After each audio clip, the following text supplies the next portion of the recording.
Welcome at 3FM 927 on Facebook and also on X, and we're streaming live on YouTube as well. And you can connect with us on all these platforms to share your views, thoughts, and opinions here on Hot Edition on 3FM 92.7. Minister for the Interior, Mohammed Mutaka Mubarak, gives green light for the extradition of 4 Ghanaian nationals to the United States. Details as U.S. officials investigate over $100 million cyber fraud and romance scam.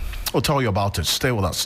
Also, former NPP presidential hopeful Boakye Jackson criticizes the party's National Executive Committee decision to hold early flag-bearer elections, warning of dire consequences for party unity and cohesion. Stay with us. We've got details for you here on Hot Edition. President John Dramani Mahama directs MMDCs to declare their assets by July 15 as Supreme Court Justice nominee Justice Amali Boba defends administrative sanctions against President Mahama's appointees who failed to declare their assets. All these, as well as what's been happening at the Appointments Committee of Parliament shortly here on Hot Edition on 3FM 92.7. Also, we've got business for you as producer price inflation falls sharply to 10.25% in May 2025, the lowest since November 2023. What does all of this mean for the economy and also what is happening externally? Iranian ambassador to Ghana has been defending the strikes on Israel as legitimate response to unprovoked aggression.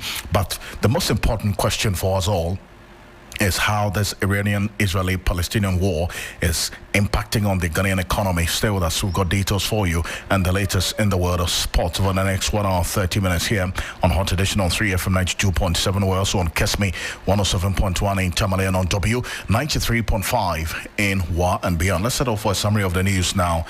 And Christabel Success is here.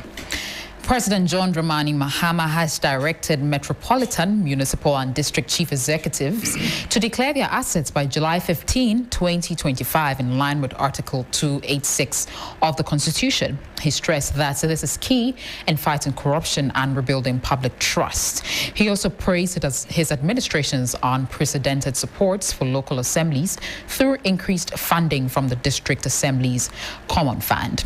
Well, President Mahama has also announced that all metropolitan, municipal and district assemblies will receive no less than 25 million Ghana cedis this year. Speaking at an orientation for MMDCEs in Accra, he said the funds aim to help assemblies meet development goals. He linked the allocation to the NDC's 2024 manifesto and noted that 80% of the DACF will go directly to MMDAs in 2025. He urged district leaders to invest the money according to local development plans. The National Service Authority has launched a voluntary 6-week basic military training for selected 2025-2026 service personnel. The program aims to instill discipline, patriotism, and national unity among participants. Interested applicants can opt in during online registration, which runs from June 17 to July 1st, 2025. This is part of broader reforms, which also includes biometric verification and improved posting based on location. Supreme Court nominee Justice Hafisata Amali Boba has clarified that Ghana's laws on marital property distribution are based on fairness, not gender. Speaking at her vetting, she said Article 22 of the Constitution calls for equity in sharing assets acquired during marriage. Her comments addressed public concerns that the law favors women in divorce cases. She emphasized that both men and women are treated equally under the law. Alfred, that'll be it for the news summary. And stay with me. So there's more news on 3news.com. Make some time and visit 3news.com. This is Hot Edition. We're live on Kesme 107.1 in Tamale and on W 93.5 in Wa and beyond. I'm going to get into some more stories, but there's some news coming through right now from the Ghana Health Service. We're going to start off with that briefly because the Ghana Health Service has announced 7 new confirmed cases of Mpox in its latest update released on Sunday. That's June 16, 2025, and updated today, June 18. Now, this brings the total number of confirmed Mpox cases in the country to 98 since the disease was first detected.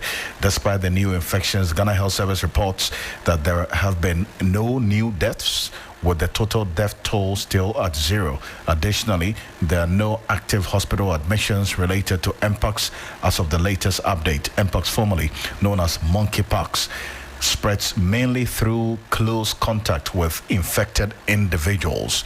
Also, the Ghana Health Service continues to urge the public to observe personal hygiene and avoid close physical contact with suspected cases to curb the spread.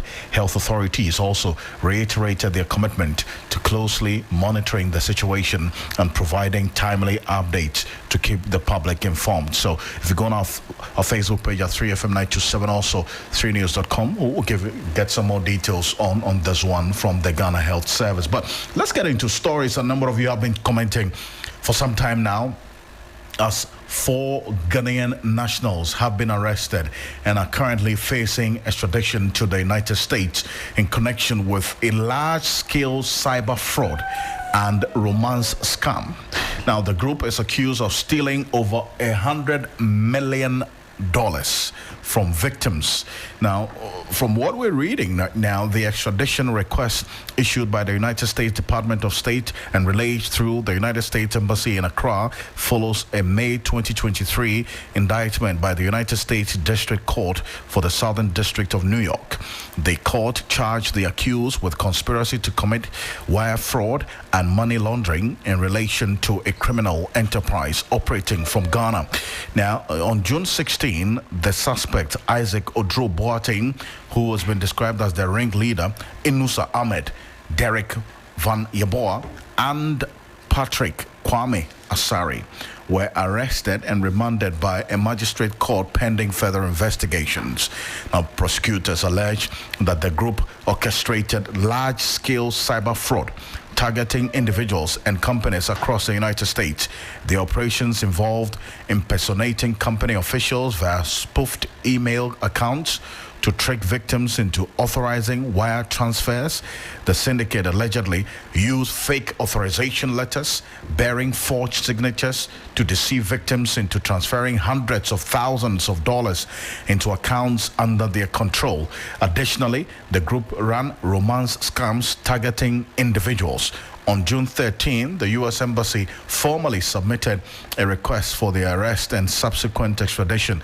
Now, Ghana's Interior Minister Mohamed Muntaka Mubarak, in a letter dated June 18, that's today, authorized the extradition of these individuals to the United States. If you go on our Facebook page, we're displaying right now a copy of the letter signed by the Interior Minister Mohamed Muntaka Mubarak on our Facebook page. It's live right now at 3FM927. The details of it reads, and I quote, whereas a requisition has been made by the diplomatic representative of the United States of America through the Ministry of Foreign Affairs and Regional Integration to me, the minister, to whom the president has assigned functions under the Extradition Act 1960, Act 22, for the arrest of Isaac Odro Boateng, Inusa Ahmed, Derek Van Yeboah, and Patrick Kwame Asari, all Ghanaians.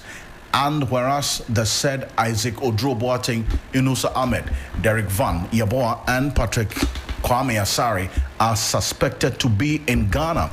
Now, therefore, in exercise of the powers conferred on the Minister for the Interior by Section 7.1 of the Extradition Act 1960, Act 22, the following order is hereby made.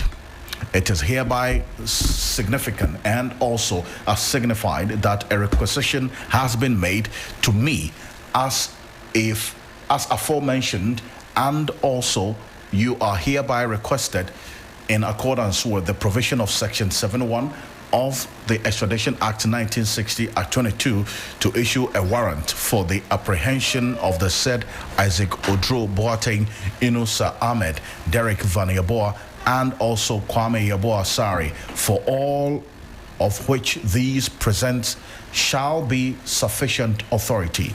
In testimony whereof, I have hereunder set my hand and seal, dated today, 18th and also Muntaka Mohammed Mubarak, Member of Parliament, Minister for the Interior. And that's what you see captured in there. There are two letters, one dated the 18th of March 2025, and the others we are saying also giving details today. So that's information right now.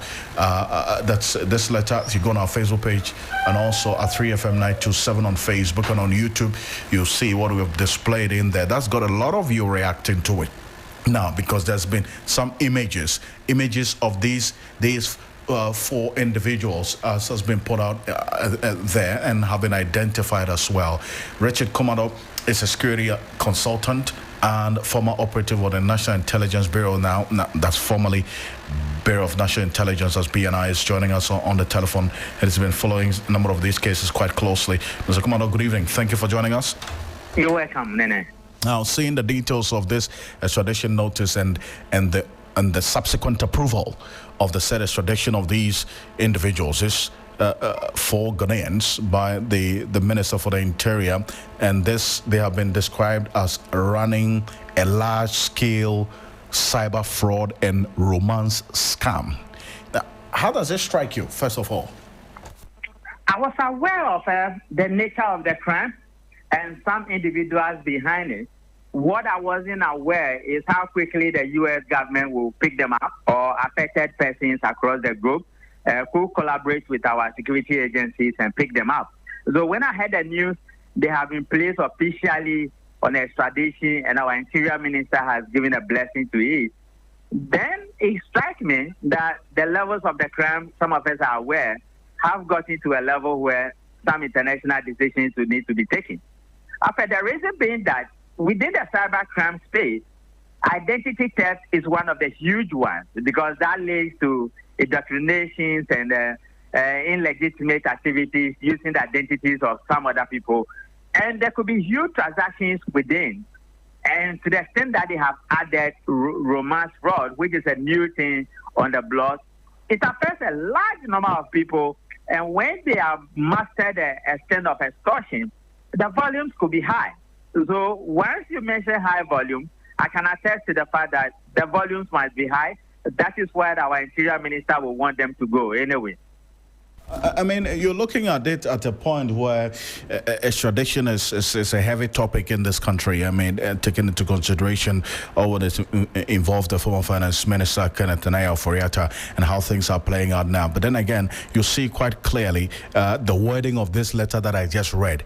It details what the U.S. authorities are asking for, and the fact that the identities of these persons have been established, and as a matter of fact, investigation, from what we gather from the details of this letter, had been going on for quite a while. From your knowledge of such dealings or these investigative processes, how long, from your own reading, has this investigation been going on with a subsequent extradition approval by the minister now? I got wind of it about a year ago, so let's say probably 2 years or 2.5 years. And they have placed surveillance at their back. They have used local investigative individuals who are within the private space. And they have used state intelligence officers to follow this group of people for some number of days and some number of months and weeks now. And so I'm not surprised they've got into the conclusion. But Alfred, you raised the issue of extradition.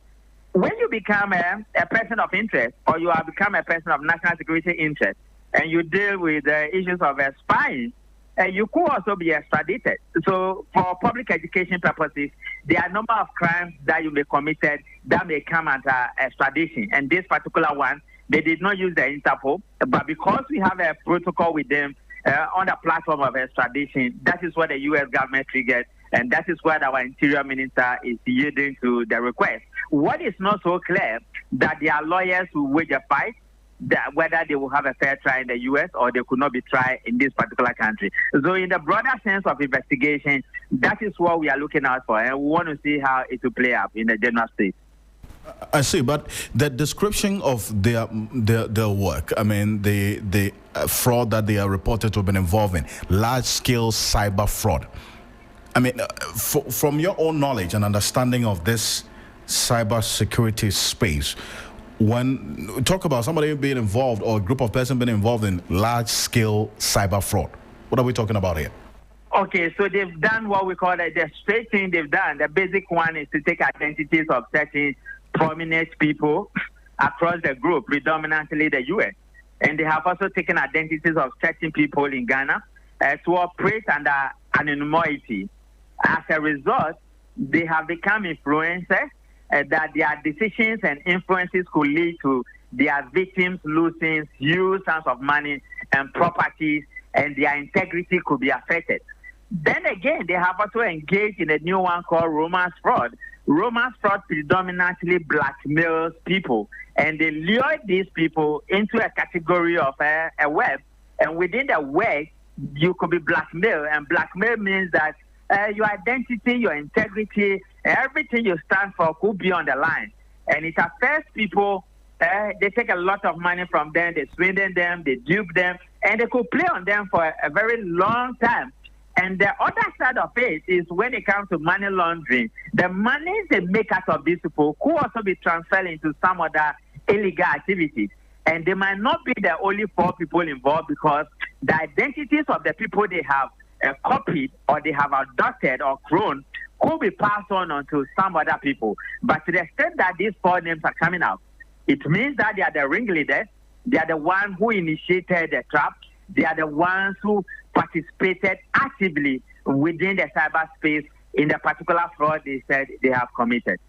But how concerning is this for you with the growing involvement of Ghanaians in the cyber and also romance scam, especially involving either victims or companies in the United States? Because not long ago, Hajia for real, that's Mona Faiz Monteraj, who was released from the United States prison on May 22nd after serving a 1-year and 1-day sentence for her reported involvement in a romance scam. She was released from the Federal Detention Center in Philadelphia, and eventually following her release, we got to know that as she was deported back to Ghana, she's released some music giving details about what she's going to be doing next, pleaded guilty to conspiracy to receive stolen money in connection with the scam, defrauding victims to the tune of over $2 million. And now this one, we're talking about over $100 million. We understand this entire criminal enterprise has been able to, as it were, siphon and steal from their victims. How concerning is this, especially because of Ghana as a country, and then also these persons and their interconnectedness in society? Number one, money laundering is a very critical crime in this country, and I think FIC will need to do a little bit more, particularly when it comes to unusual transactions and suspicious transactions from people whose backgrounds have not been known. And it also means that, number two, the accountable institutions, the banks, will need to cooperate a bit more with the Financial Intelligence Center in filing of cash transactions, unusual transactions, and suspicious transactions. Number three, the complexities of the web and the crime these guys could unleash onto their victims means that anybody at all could fall into the trap if care is not taken. You remember, it's not Haja for rare, but a former huge minister in this country who deals within the security intelligence sector found himself on social media, and all manner of things were being said about him, and he was acting in a way that doesn't look appropriately, which means that people at that highest level could also be caught up. You remember again, a Minister of State signature was forged and was being used in Canada for some deals, and it took a smart move to be able to identify it. Other than that, the implications of that crime could have been huge.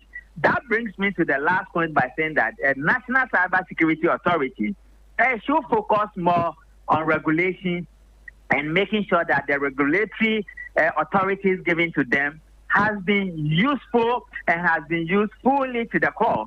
In a way, we could pick up some of these red flags and the warning signs on time. And the earlier we pick them, the earlier it helps us. Other than that, a whole lot of people are going to fall victim before investigation comes into full force. And it's not just foreigners, but local people have fallen victims for some of these complex crimes on the social media platform, particularly when it comes to cyberspace and cybercrime. Mr. Commodore, appreciate your time on this analysis. Thank you. Thank you so much. As always, Richard Commodore, security consultant and also former operative of the Bureau of National Investigation, now the National Intelligence Bureau. Thank you so much for joining us here on Hot Edition on 3FM 92.7. We're also on Kesmi 107.1 in Tamale and on W 93.5 in Wa and beyond. So that's information that we have right now from the Interior Ministry, as 4 Ghanaian nationals have been arrested and are currently facing extradition to the United States in connection with a large-scale cyber fraud and romance scam syndicate. Now, the group is accused of stealing over $100 million from their victims, individuals, companies in the United States of America. Now, we have some detail for you in terms of the overview of Ghana's cyber fraud landscape between 2023 and 2025. That's the period that this detail that Christopher is going to read to you shortly covers, and this by our research team, Enoch and Wisdom, putting this together. Christopher, what do we know? Well, Ghana has rapidly digitalized its economy, with internet use reaching 68.6% of the population by 2025. And this growth has been accompanied by strong cybersecurity reforms. That's Ghana's 2020 Cybersecurity Act, Act 1038, which was created, the Cybersecurity Authority, and CERT-GH. And recent policies, for example, the National Cybersecurity Policy 2024, designates critical infrastructure and mandates 24-hour incident reporting. Ththese measures earned Ghana a Tier 1 role model ranking in the 2024 ITU Global Cyber Security Index. Well, Alfred, nonetheless, fraudsters have exploited Ghana's connectivity. CSA reports show millions in losses each year from online scams. In 2023 alone, CSA logged 13,353 contacts, of which 1,255 confirmed incidents via its reporting portal. Of these, 34% were online fraud through investment, through shopping, through job recruitment scams, and the likes. And 25% was cyber bullying or loan app harassments.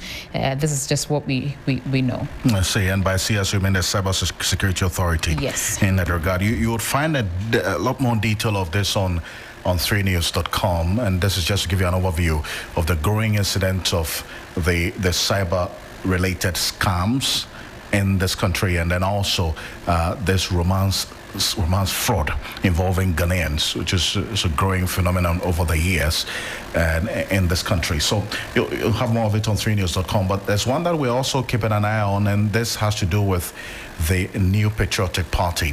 And this evening, a former New Patriotic Party presidential aspirant has been talking. And in fact, even before we get into that, there's been some information coming through right now that the former Education Minister, Dr. Yawase Duchum, has officially also declared his intention to contest the flag bearership of the New Patriotic Party ahead of the 2028 presidential election. There's a reason why. The party yesterday has announced the decision to organize the flag bearership race, that's the contest for the election 2028 by January 31, 2026.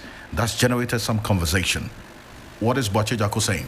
He is criticizing the party's National Executive Committee's decision to hold early presidential primaries before National Executive's elections at an extraordinary NEC meeting on Tuesday, and further endorsements by the National Council. The NPP set January 31, 2026 as a day to elect a flag bearer for the 2028 presidential elections. This move deviates from the party's traditional practice, where polling station, constituency, regional and national executive elections are conducted before the flag bearer election. But first of all, let's take a listen to the General Secretary of the NPP, Justin Frimpong Kudia, who was announcing this decision by NEC. With respect to the call for expansion of our electoral college. Indeed, the committee spoke about it. And again, that decision as to the number of expansion or the expansion level will be determined at the delegate conference scheduled to take place in July. The committee also spoke about the time for our presidential primaries. And again, the committee agreed that decision does not warrant amendment of our constitution. But in light of the spirit and letter of Article 13 of the MPP constitution, that power is clothed with National Council to make that decision. And National Council today also made the decision that the date for our presidential primaries is set for January 31st, 2026. That will be the date that we shall hold our presidential primaries.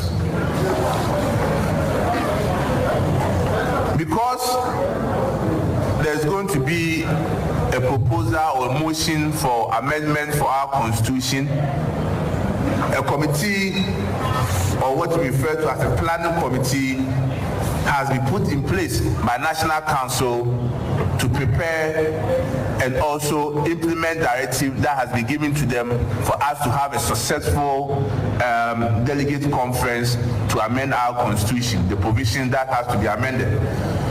A chairman for the committee is Honorable Joseph Osei Owusu. Well, so that's the General Secretary of the MPP, Justin Ponkodia, there? Yes, that's him. And also the former New Patriotic Party presidential aspirant, Boakye Ejako, who expressed surprise at the decision. He has described it as nonsense and suggested it might have been driven by greed. He argued that adopting a top-down approach contradicts the party's long-standing reorganization structure, which typically follows a bottom-up process. Take a listen. Idea partner Cynthia. Idea ye the fedi musi ye mutu nsi the trust. Maybe so why o sit down or your roof no.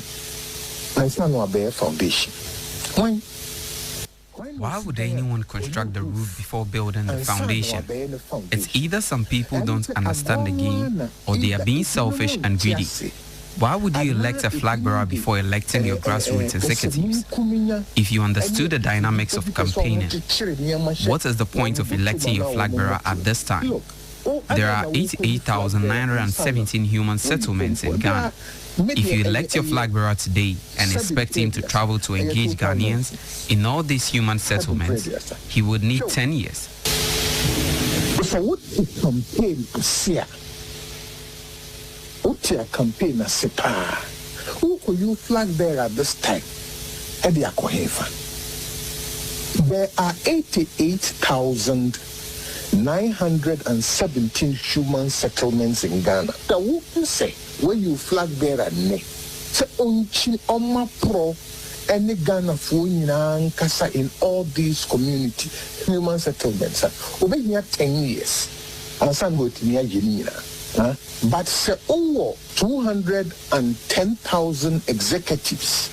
However, if you have 210,000 executives from polling stations like we have, they can cover the entire 88,917 human settlements within 2 weeks.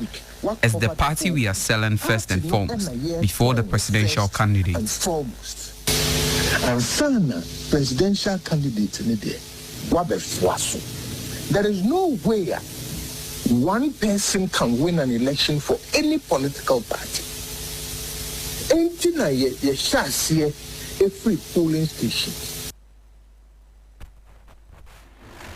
That was former New Patriotic Party presidential aspirant Boakye Ejako speaking there. Okay, so let's stay a bit further on this because you heard the General Secretary, Justin Ponkodia, talk about a 9-member committee that has been put in place to plan the National Delegates Conference to amend the Constitution to reflect the new date for the flag bearership? Because per the details of the Article 13 of the MPP's constitution, they indicate that if the party is in power, they would organize the flag bearer elections 11 months before the election. But then, if they are not in power, they would do it 2 clear years before the election. All right. That's if they're in the opposition, because that's what the details of Article 13 of the MPP Constitution dictates.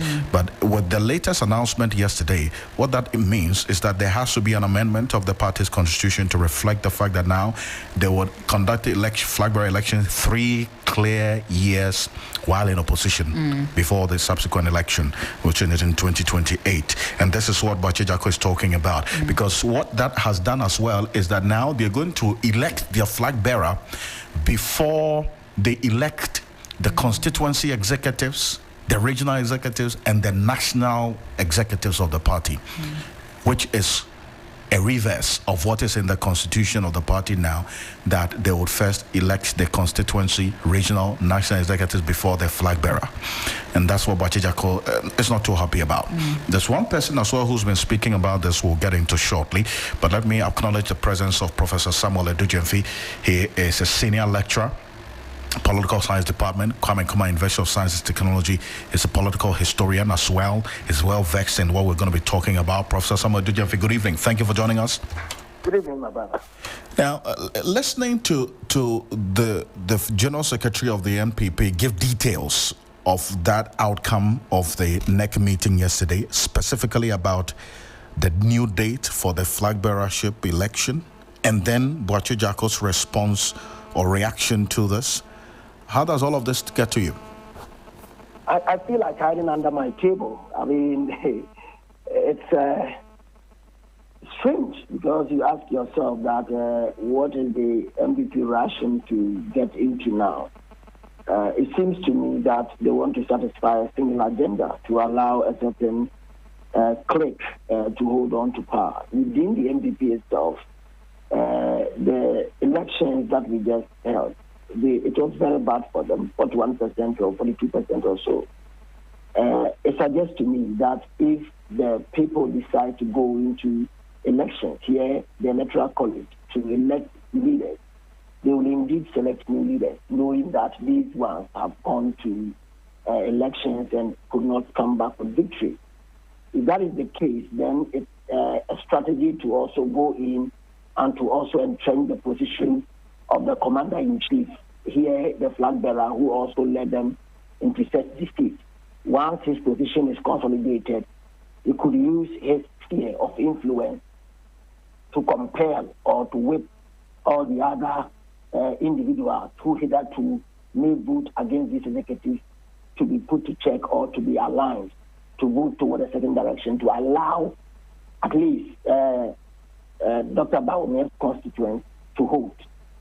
It is this same constituents, I believe, who may be able to follow him to campaign, support him, push him, and give him a potential victory or another defeat, a woeful one maybe, than the one they just had. So the internal politics itself is what is driving or what has occasioned this meeting, a hurried one, of course, to take such hasty decisions. I have followed through the discussion so far as presented by your own medium right now when Penny Jacko was speaking. But the basis of it, I mean, I agree with him intuitively that unless they are looking at democratic centralism, which is quite, maybe you find that in Asia or somewhere around China, the Communist Party of China, maybe. But for that, you would not ensure that the flag bearer is rather, put into place before the other masters who come together to give power to the center are rather elected in the foreseeable future. You would rather want to do a bottom-up approach. That is democracy. That is what we refer to as liberal democracy, because you allow for the internal, first of all, the internal mechanism to suffice. You don't try to bend and change the rules based on expediency, right, to satisfy a skewed agenda. We rather want to allow the party itself to go through its own self-purging, where there is catharsis. Individuals are able to express their view and opinion, and such dissent is able to define the course of the outcome that will happen in the long run. But when you decide to artificially effect a change, what happens is that you are likely to cause a divided party going into 2028.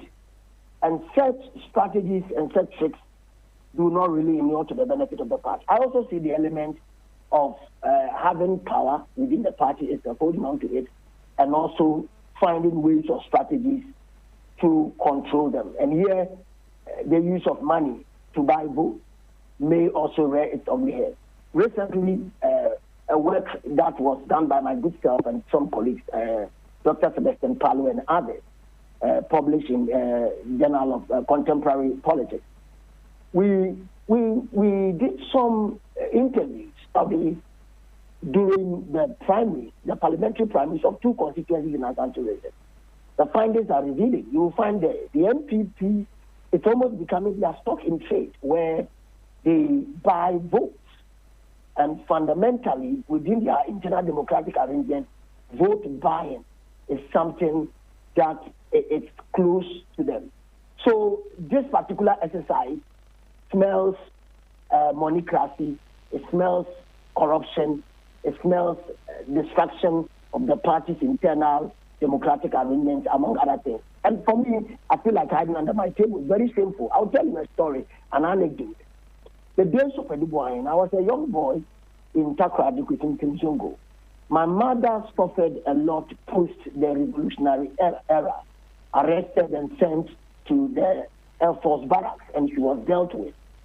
The days of the 90s when Edubuain went into election, when they would announce part of the results, which was exciting and showed that the NPP was doing well. My mother rode on the floor in the compound of my father at Kusintin Zongo. This is a new story.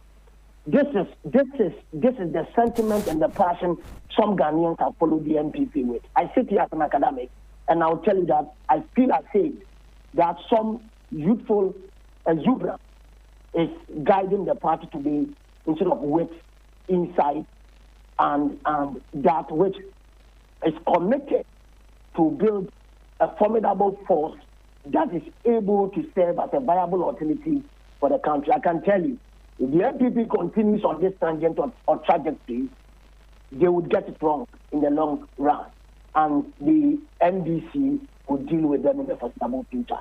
It seems to me that they are still playing games, and it's quite symbolic that they play with their own ideological framing. Today, I do not know whether they are left to the, or right, or center left, or what.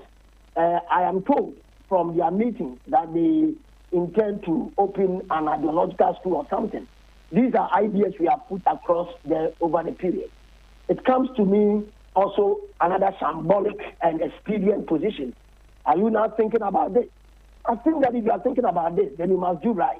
Those of you who are students of law, once you speak for equity, then you yourself must do what is right. So fundamentally, it seems to me the MPP itself is not willing to self-correct, and that is problematic. I see, but who is going to ultimately benefit from this? If you say that this is, from your own reading, geared towards benefiting a particular individual or a particular candidate, who's going to benefit from this? Because as far as we do know, there are maybe 4 individuals now who have either declared their intention to contest or testing the waters. Dr. Brian Champong, Dr. Mahmoud Bamia himself, Kennedy Ejapong, and then now we have just gotten information from Dr. Yaoseh Duchum, who has just posted right now. If you go on our Facebook page at 3FM927, this is some news coming through right now from the former Education Minister and Member of Parliament for the Bosanchi constituency. Dr. Yaoseh Duchum is indicated, quote, "With humility and conviction and a resolute heart, I, Dr. Yaoseh Duchum, declare my intent to run for the flag bearership of the MPP should nominations be officially opened by the party. Hashtag the Educhum factor." This is what he has just posted on his Facebook page, Dr. Yaoseh Duchum, 11 minutes ago. And so, Professor Edujemfe, amongst these four, and then also possibly any other persons who would declare their intentions going forward, who do you see benefiting from this decision to run the party's flag bearership on January 31? No, so it's difficult. I think you are pushing me to the corner, but as you can see, individual interests coming up, individuals who want to serve their party and country, showing their faces and announcing their interests to lead. At least you can tell that several of these gentlemen have capacity to be able to lead the party, and they have capacity potentially to also lead the country called Ghana. But it is important to appreciate the fact that when these individuals do not see a free and fair process within the arrangements, it will rather cause fragmentation. So no one is going to benefit at the end of the day, because the process they are pushing themselves to align to would be a process that will not produce a leader who is coming from the exact desire of the broad masses of the MPP. Because politics is about numbers. It is not only contingent upon the electoral college. It is not only based on the electoral college. It is also based on the broader masses of the MPP. And it's about numbers. These individuals have their own team in followership. You may want to test it with our Fanto and say that our Fanto's performance was a woeful one, Alan Kojo-Krematin. But you know that Alan Kojo-Krematin's factor, for example, could have caused apathy against the MPP. And that in itself was detrimental to the cause of the MPP, even though it did not turn into a fortune for the Apapanto movement itself. So if such actors, such individuals who come to the table and have showed interest, go into such contest and they are not happy because of the fact that the democratic process of the MPP was not followed, things were done hastily to satisfy a certain cause or interest, like I earlier alluded to, what is going to happen is that these individuals may stay back. And I can tell you, some of these individuals and actors are almost becoming indispensable within the party. And even if they decide to go as independent candidates, they can hurt the MPP. And these are things the actors therein today must reflect on and know that politics is about numbers. It's not only finding strategies, screwing the process to fit one person. If they are not careful to do what is right, nobody wins. The party will go into oblivion. That is the point I want to make on that score. But then again, also, that also are looking at the positives of this as well, that this could possibly inure to the party, positively inure to the party, because then if they elect their flag bearer by end of January next year, they will have some 3 clear years to, as it were, amend and address all of these fallouts and disagreements and disgruntled persons, as you have just pointed out. Yes, so the basis is that you are looking at 2 major key ingredients here. One, you perceive that the flag bearer has the kind of, if you like, strength, like the fulcrum who would turn the whole system around. But if, for that matter, they end up electing someone the masses do not like because of how it was skewed, how would that individual be able to bring the pieces together? So it is important for them to get the right person up there. Again, like the gentleman you interviewed talked about, or the gentleman whose tape was played talked about, you need those on the ground, the masses on the ground. If you like, the veranda boys and the foot soldiers, the party foot soldiers, the executives at the lower level, to do the job ground up. Now, you want to take the decision from the apex and bring it down. That is why I said that unless we are testing democratic centralism within the party. But I think that the MPP has liberal democratic tendencies, and this cause itself doesn't speak to such liberal democratic tendencies. And for me, that is detrimental to the cause of the party. Maybe the broad masses of the party may not be ideologically framed in terms of their appreciation and philosophy, maybe their ontology and worldview about how they have constructed their own party. But I believe that they are also interested in who leads them whether that person has the capacity to bring them victory. So it is not just some few people electing a flag bearer. The question about the masses electing a flag bearer must be that which the MPP explores now, not hurriedly trying to put a leader in place. 3 years, it's good a time to want to smoke the peace pipe, build bridges, try to go to individuals, and it will come with a lot of cost anyway. If the individual who leads the party is not that individual the people really wanted, it will come with a great cost to that individual. Possibly knowing the way the MPP has turned out to be, it may run the person down eventually. So it's a great deal of difficulty that they should brace themselves up. I am not in a positive mood this evening. Maybe my thought around these things may change over time, but I think that the MPP is in a serious quandary. That is the point I want to make. And I do want to thank you so much for your thoughts on this.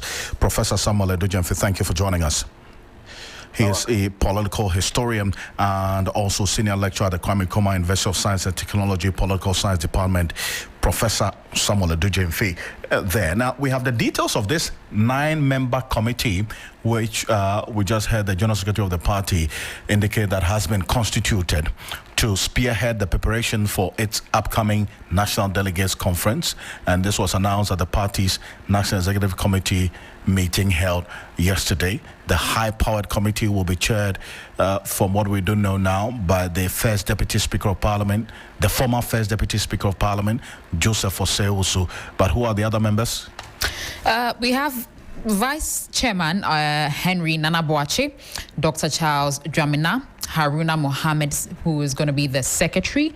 We have Honorable Jerry Ahmed Shaib. We have Salam Mustafa, Honorable Abina Osei Asari, also Divine Agohum Otu, and Hajia Safia Mohammed. Well, a number of reactions to this latest development in the New Patriotic Party. You had Boakye Jacko there. Also, Kennedy Ohene Japan has been talking about this.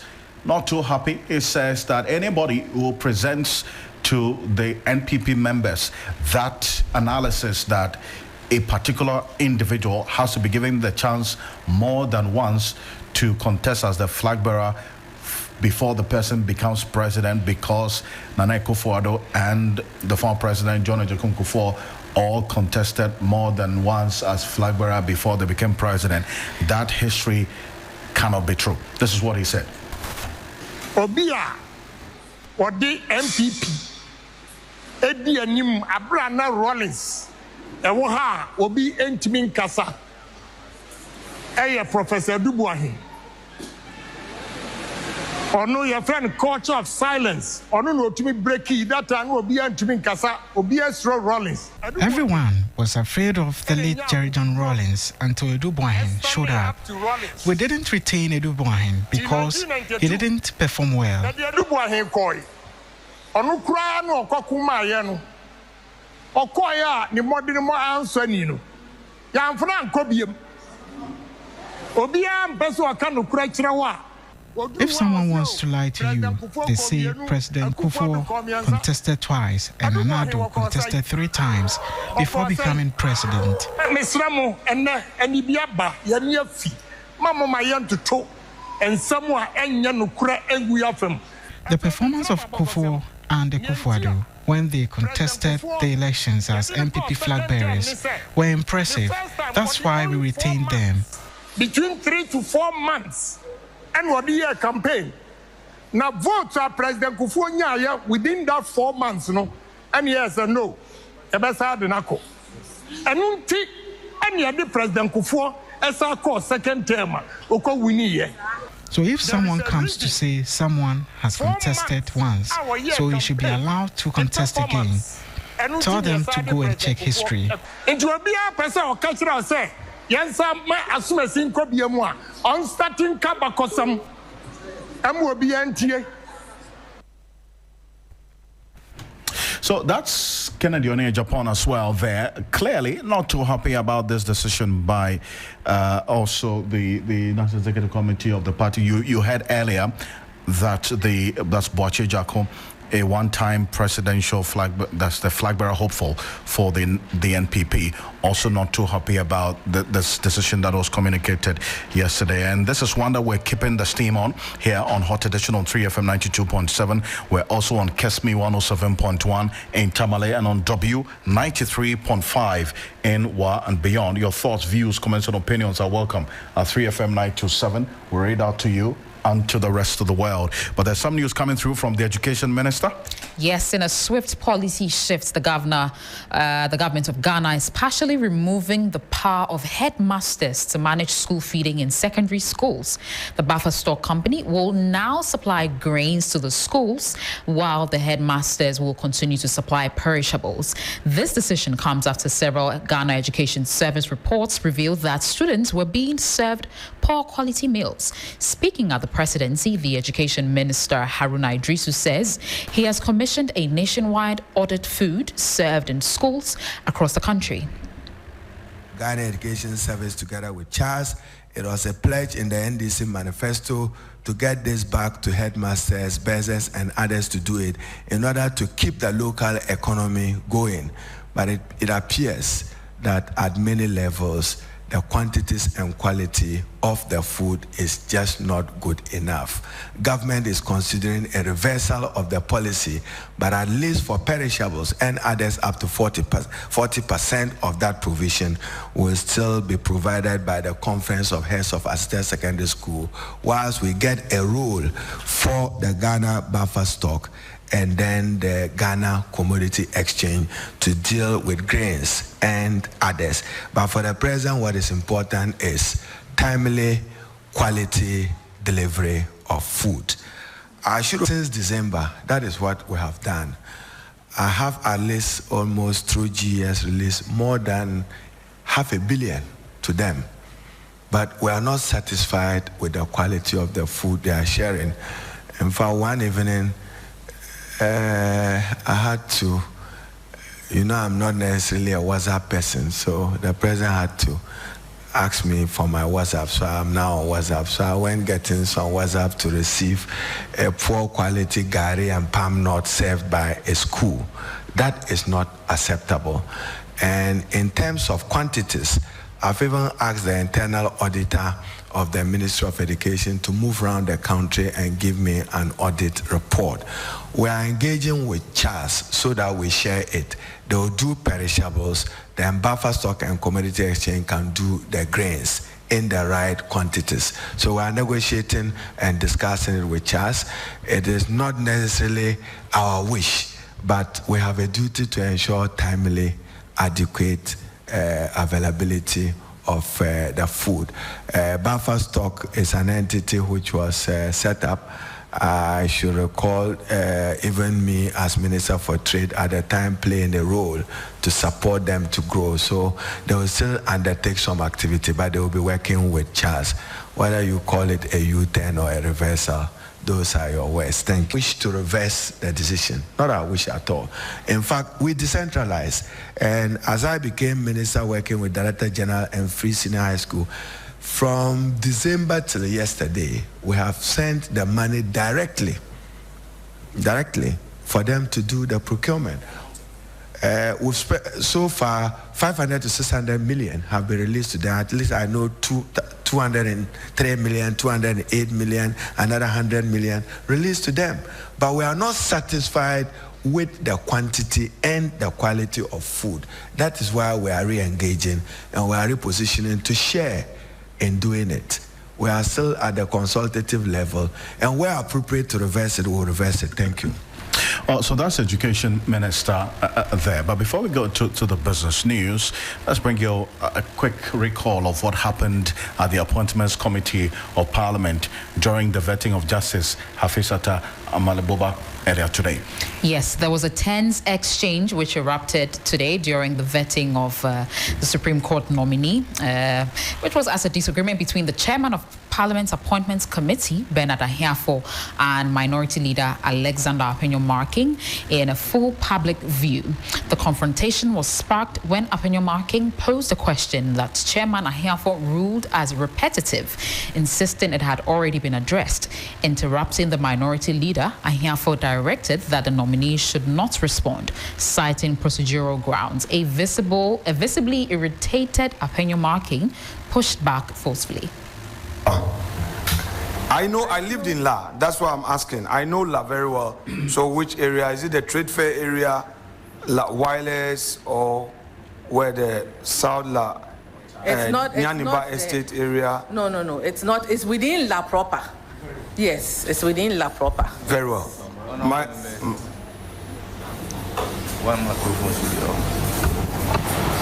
Honourable members, I'm inclined to overrule this particular question. What we should do in vetting the judges are governed by law. Which political polling station they cast their votes in terms of relevance is not required.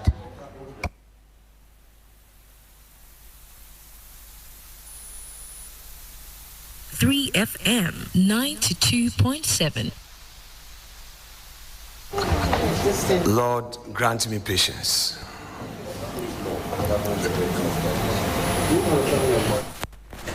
You're still live on Hot Edition on 3FM 92.7. We'll be back after this quick break with business news with Michael Obodu.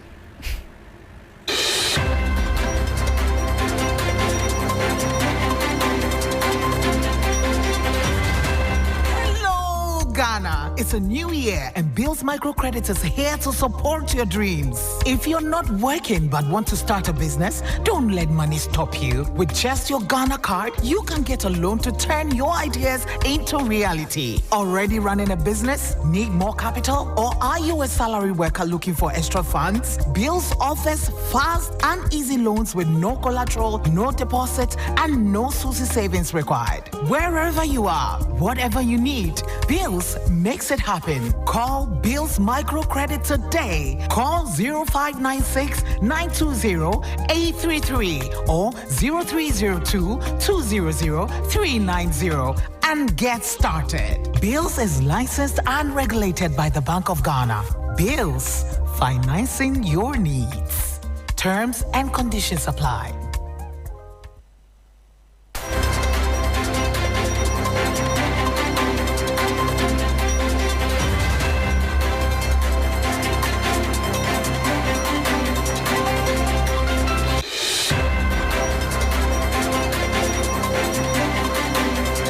Well, hello there. Good evening and welcome to the business segment here on Hot Edition. Coming up tonight, Fitch predicts Ghana's inflation to drop significantly to 10% in 2026, paving way for monetary easing.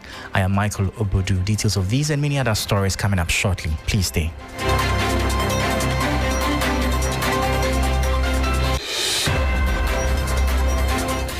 We bring you details of our top stories now. An international ratings agency, Fitch, has provided an optimistic outlook for Ghana's economy, projecting a substantial reduction in the country's inflation rate to an average of 15% in 2025 and further declining to 10% in 2026.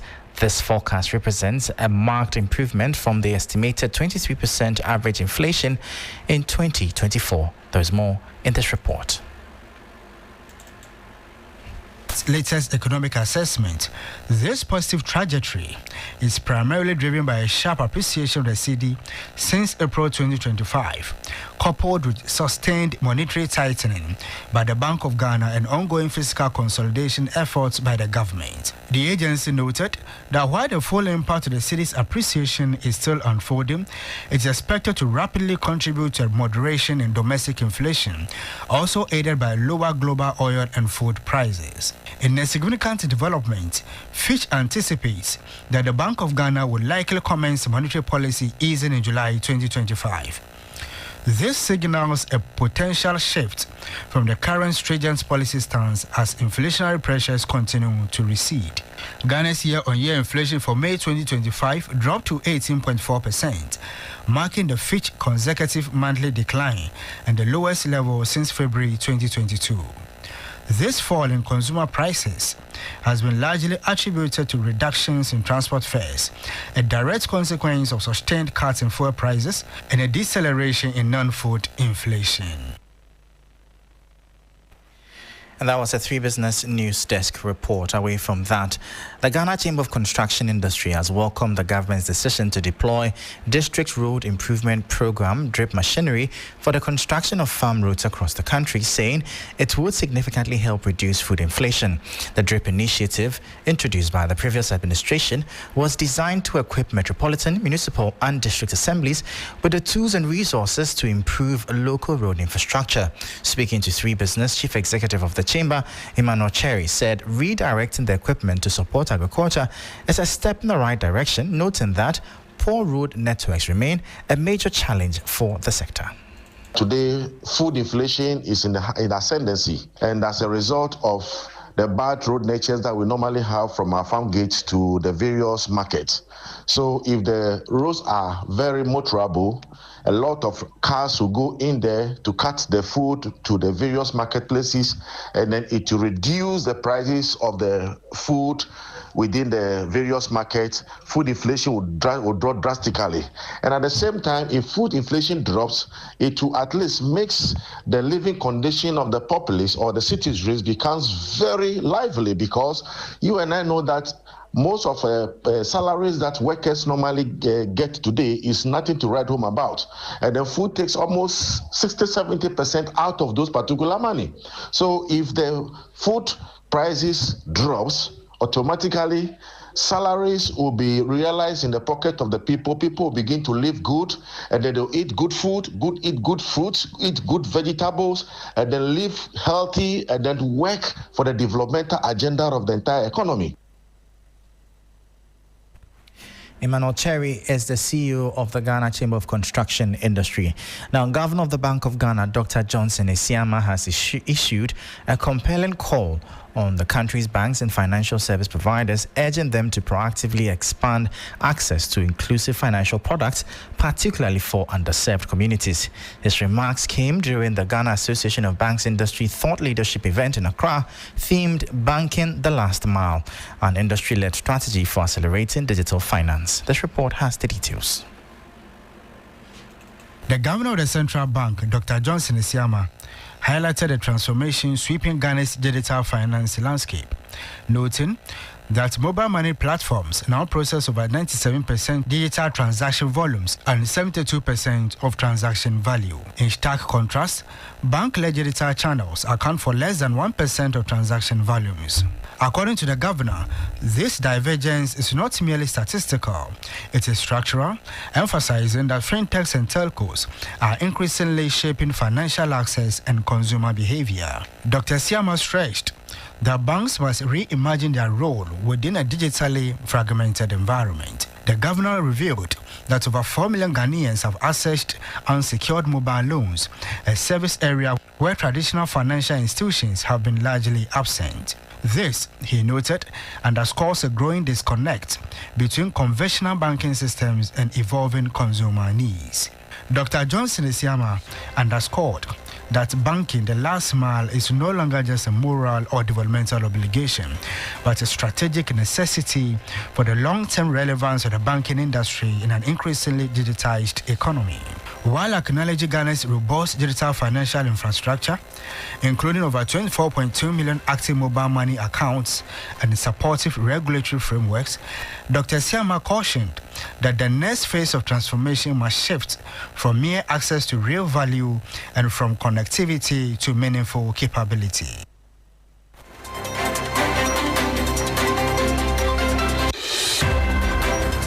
And that was a 3 Business News Desk report, bringing an end to the business segment here on Hot Edition. For more business stories, please visit our website. It's 3news.com/business. I am Michael Obodu. Thank you for listening. As always, please stay safe. Up next is sports, and Bill is on standby. Please stay tuned.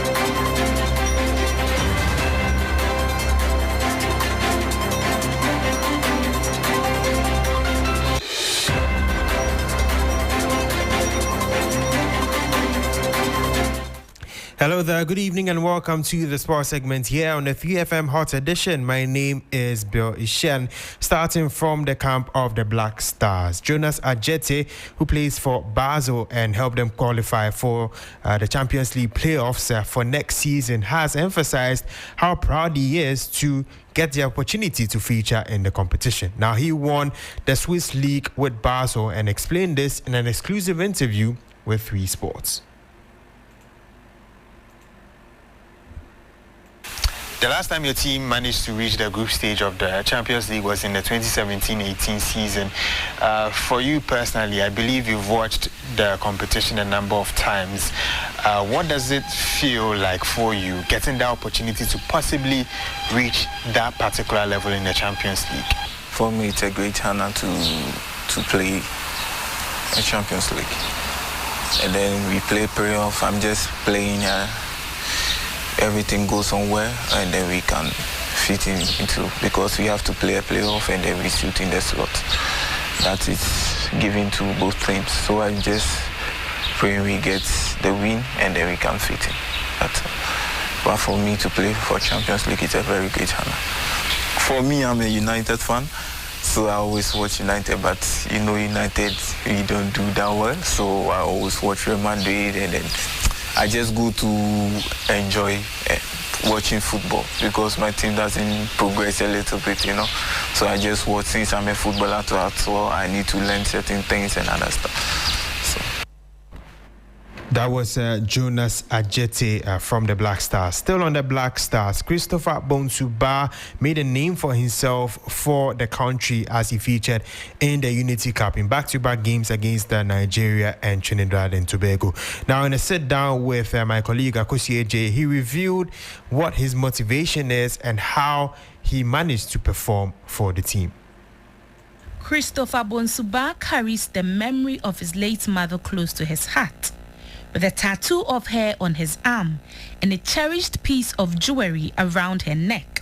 Her presence remains a guiding force in his life. Her passing in 2022 was a heartbreaking chapter for the young footballer who was still carving out his path in the sports. Now a key player at Belgian side Genk, the Kumasi-born winger wishes she were here to witness the success her sacrifices helped build. I can say she means everything to me because she has been my inspiration growing up. I wanted to be a footballer.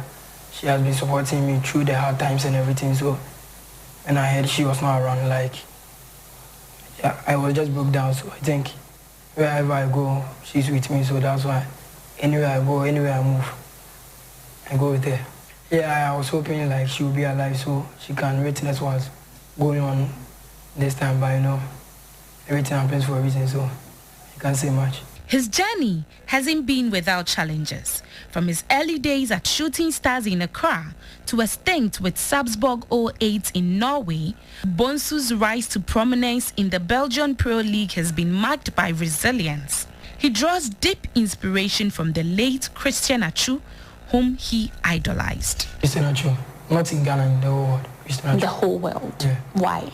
Because he inspires us a lot. Because Christian Atsu is a top player. May he so rest in peace. Top player, legend, and we have been watching him, and I've been watching how he plays and how he works and give everything for the team or for the nation. Breaking into the national team is no easy feat, but Bonsu's second call-up during the Unity Cup was a dream realized. He credits Black Stars captain Jordan Ayew and Thomas Partey for helping him settle in and build confidence within the squad. Before our game against Chad or here in Accra, I went to Jordan's room to have a little advice and ask him how should I play or how.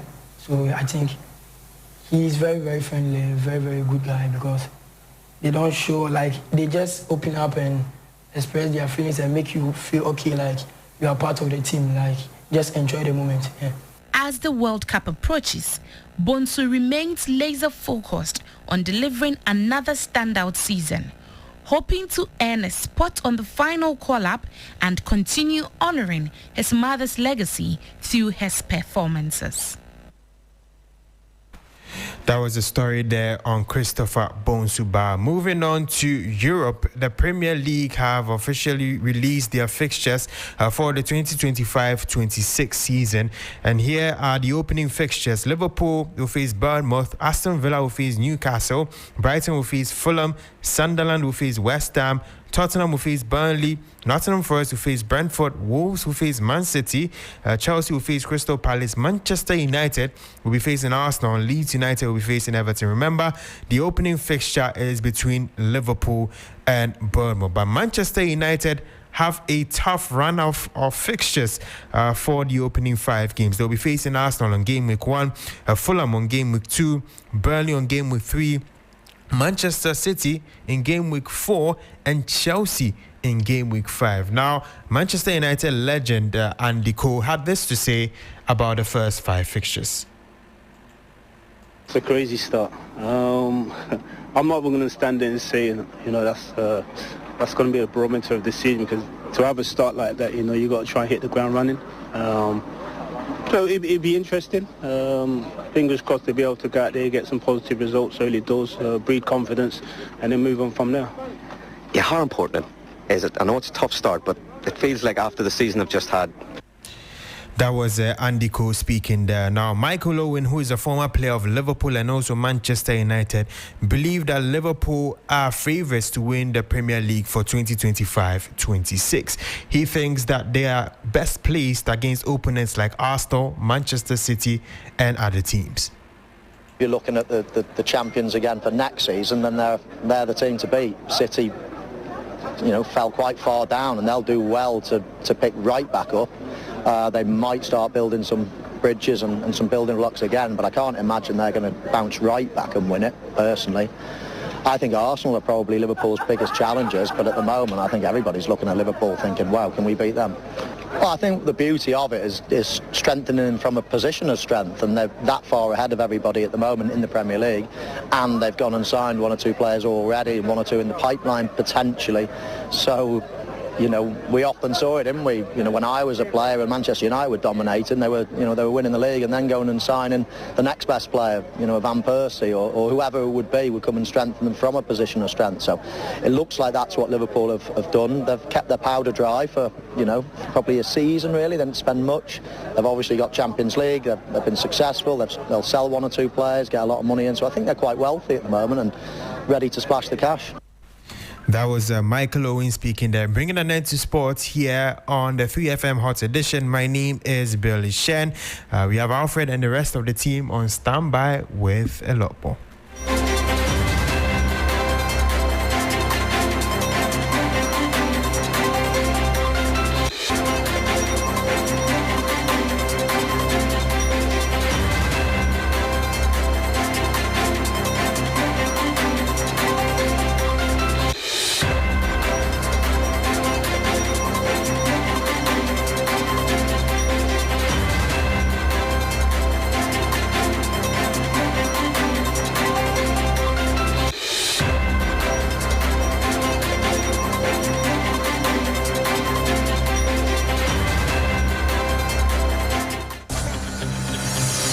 Ready, Ghana, the road is calling.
It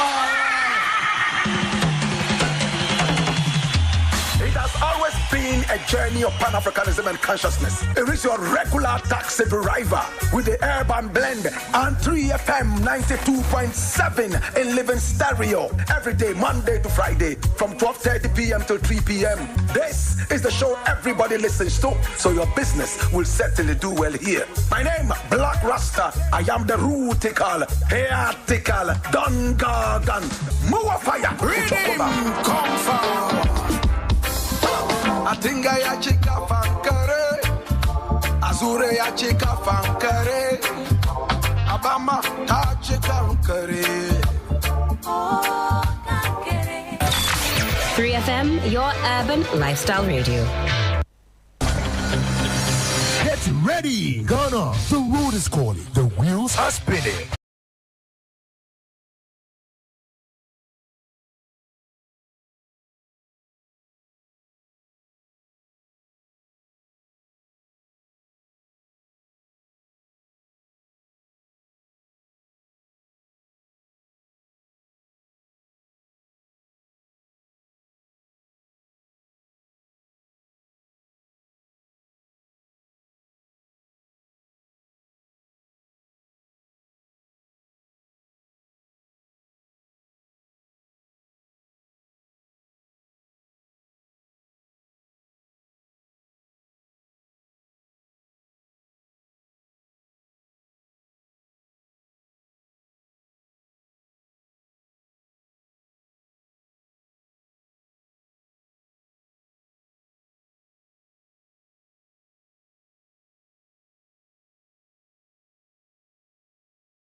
We're also on Kesme 107.1 in Tamale and on W 93.5 in Wa and beyond. Your thoughts and views, comments and opinions are welcome at 3FM 927. There's some news coming through from the courts right now.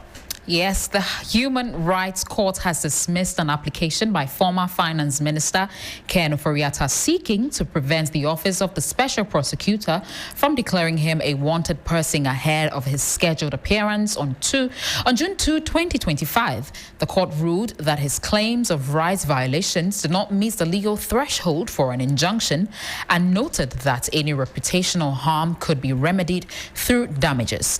Mr. Ofori-Atta, under investigation for alleged corruption during his tenure, had requested the court to restrain the OSP from 1, issuing a public wanted notice against him, 2, circulating his image or personal details online, and 3, declaring him a fugitive without judicial approval. The OSP had initially declared him a fugitive on 12 February 2025 after he failed to appear for questioning, citing his absence as obstructive to investigations, though the OSP temporarily removed his name from the wanted list on February 18, 2025, following assurances of his return. It redeclared him a fugitive in June after he missed another deadline, prompting the Interpol red notice and extradition proceedings. Well, these are his reliefs in his application. 1, an injunction to halt the OSP's public declarations on social media postings, labeling him as wanted. 2, a judicial review of the OSP's actions, arguing they violated his rights to dignity, fair treatment, and administrative justice under Ghana's constitution. 3, compensation for reputational and psychological damages caused by the OSP's unlawful declarations. And 4, a ruling that the OSP overstepped its authority by procuring an arrest warrant without a filed affidavit or formal charges. His legal team maintained that his absence was due to severe health issues, including cancer treatment at the Mayo Clinic, and argued that the OSP ignored medical evidence and rejected offers for virtual interviews. They accused the OSP of public lynching and political vendetta. Now, this is a court's decision. The court dismissed the application, stating the injury claimed was repairable by damages and that the OSP's actions were within its investigative mandate. The ruling paves the way for continued extradition efforts under the Interpol Red Notice. Alfred? Well, so that's the latest coming through right now from the court regarding the former Finance Minister Kenneth Ofori-Atta. Human Rights Court now dismissing this application by the former Finance Minister Kenneth Ofori-Atta, which sought to prevent the Office of the Special Prosecutor from declaring him wanted ahead of his scheduled appearance.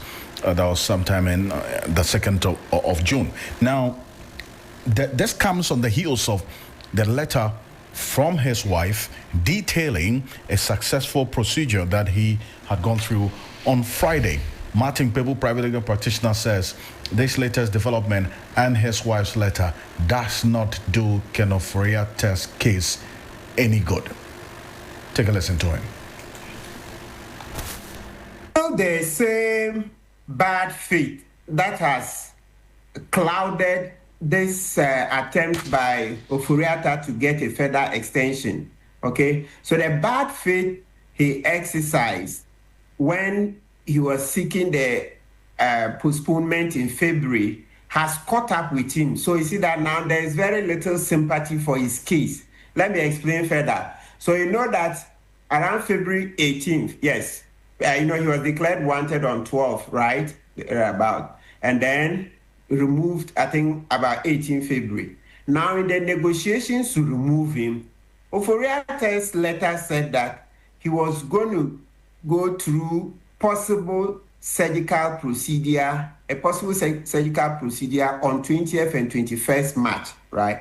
Now, it turned out that that particular one was a diagnostic biopsy. So it's a biopsy to check if there was cancer. So it's not this major surgery as it was made out to look like. So once he wasn't doing a major surgery, he needed to reach out to the OSP because remember, he was given a long time, relatively from February, he was given the adjournment to 2nd June. So he had the whole of March, the whole of April, the whole of May, 3 months, and he was to meet the OSP on the 2nd of June. All of this was because the sickness was made out to look far bigger, right? So if there wasn't going to be a major surgery on 20th and 21st March, he needed to have disclosed that to the OSP and seen how the OSP could make further arrangement. Maybe he could come down to Ghana to do the interviews before returning for his 13th June surgery, right? So, yes, the wife is saying he's gone through surgery successfully. Yes, I don't want to comment on that, but I'm saying that the steps, the bad faith, the Ofori-Atta, leading to his surgery is what will haunt him for a long time to come because you had a diagnostic surgery, not a major surgery. Diagnosis, I mean, it's not any complex surgery, yet you took a long time. He, Ofori-Atta, when I say you, I mean he, Ofori-Atta, took 3 months in all, only to go through diagnostic surgery. So the wife's interview hasn't advanced his case much. I don't see how it advances the case. And you see, when it even came to the critical fact about what happened 20th, 21st March, etc., she said they always knew that before the diagnostic surgery, this biopsy, okay, that if it turned out that he had prostate cancer, they will require a major surgery later on. That they always knew there would be a major surgery after the biopsy on 20th, 21st March, if it turned out that he had the cancer. So that is what they were supposed to disclose early. Then they would negotiate well with the OSP. But to have hidden it, they didn't say what exactly it was. The letter, please, if you have it, please put it up. The February letter, you say that they say possible surgical intervention. You see, when you put surgical intervention, everybody's mind is on a major surgery, not a biopsy. Not a biopsy, please. Not a biopsy. So, no, Ofori-Atta is lost us. The only saving grace he has, and that's not even, I think saving grace is not the right word in this context.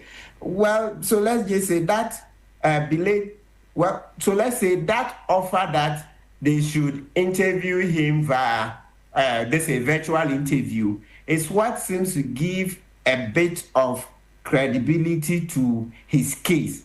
But that offer is not sufficient to undo that failure of a major disclosure to the OSP, that failure to disclose to the OSP what exactly was going to happen on 20th and 21st March. So it's not enough. You know, in times past, I have said yes. I think the OSP should have taken that offer. They could have gotten the Americans to arrest. When we say arrest, not like arrest and bring him to Ghana. Arrest as a technical term. That's an officer will go there, touch him, and perform the procedures for arrest so that they could caution him. They say you are under arrest for using public office for private gain, as an example.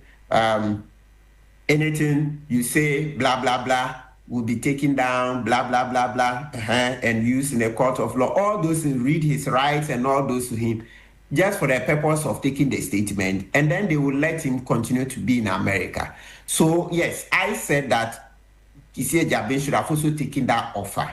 But the fact that he didn't take that offer is not an excuse for what Oforiatta did. Failure to disclose what exactly he was going to do on 20th and 21st March, the way they said it was going to be possible surgery. And the surgery in this context, please, my emphasis is on the word context. In this context, it meant a major surgery, big one. That's how come he was given more time. No, Kissie Jabin wouldn't have given him all this time if he knew it was going to be a biopsy where they were going to, yes, cut him a bit, even the surgical one, and take tissue. Nobody would take 3 months for such a relatively simple surgery. So really, the offer of the Zoom interview, etc., is not sufficient to undo the bad faith he exercised by not disclosing to the OSP exactly what would happen on 20th and 21st March. As Martin Pebo is private legal practitioner there, let's go into some of stories finally before we go. The president has been talking about the MMDCs. He has issued a firm directive to all metropolitan, municipal and district chief executives to comply with Article 286 of the 1992 Constitution by declaring their assets by July 15, 2025, that is almost 1 month from now, or face sanctions. Since his assuming office in January 2025, Mr. Mahama has insisted that all his appointees adhere strictly to this mandate, and defaulters have already faced sanctions. Well, there's more news on 3news.com. Make some time and visit 3news.com. And thank you for staying with us here on Hot Edition. Join me at 10 p.m. on TV3 for Ghana Tonight. My name is Alfred Ocansey. I'm Christabel Success Trevor.